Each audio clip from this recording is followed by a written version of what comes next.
You're going out tonight. You go out at 11 o'clock. That's intentional. Why that time? I'll leave my house probably around 11 tonight. Um, I go late at night because there's a few reasons. Everybody's settled in their spots for the night, and so it's easier for me to kind of know where they're at and then maybe sit with them a bit and talk to them. And also, I think at the end of the night, that's when their day has kind of set in on them. I don't know if that makes any sense. Like, that's when, when you go to sleep at night or you're laying down, you're relaxing, that's when everything kind of hits you. Like you have a chance to kind of digest process? Yeah, process what your day was or where you're at, or you start to kind of think about maybe things that you might be hoping for tomorrow. What do they say to you? So, what do you ask them? I don't really ask them anything. I'll just go and I'll give them, the food or blankets if they need it, or something maybe they had asked for the night before. Sit with them and we just talk about how their day was or what's going on in their life. Or at this point, I know them well. They ask me about mine.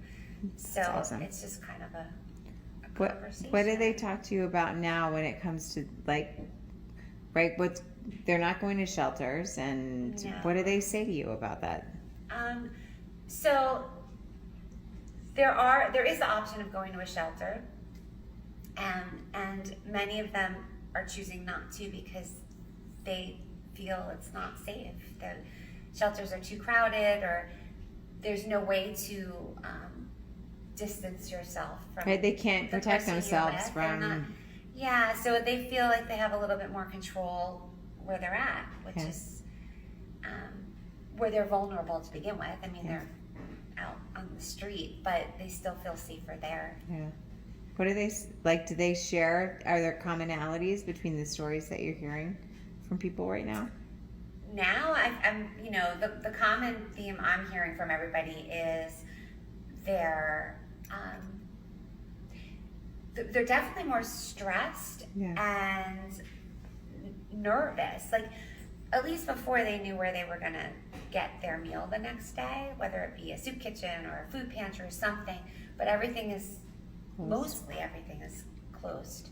So it's hard for them to even know when they're going to eat next. And you don't have to give any identifying information, but is there anybody that you see out there, or anybody that comes to mind, like this person has a story that really resonates, or we talk more maybe intimately than, like, is there anybody? Tell us somebody specific story if you can. So someone's story. So I can tell you that there are similarities with a lot of the stories. I've gotten close to a lot of young men and women who have come out of the foster care system. So, which kind of I feel a connection to, just because I did foster care for a long time. And then there's a lot of people who have lost jobs. Yeah. That's a big one, and those are people that I really would like to see or help in some way move forward, because they have skills, and it's just once you're experiencing homelessness, it's much harder. It does a number on your psyche, right? I mean, sure. Yeah. First, I mean, it's hard to go on an interview when you have nowhere to shower or sleep, or so they definitely get stuck, I think, in the circumstance. Yeah.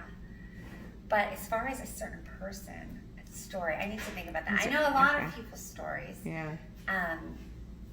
So yeah. Need a second. Think about. Okay. I want to think about. I'm gonna pause. Okay.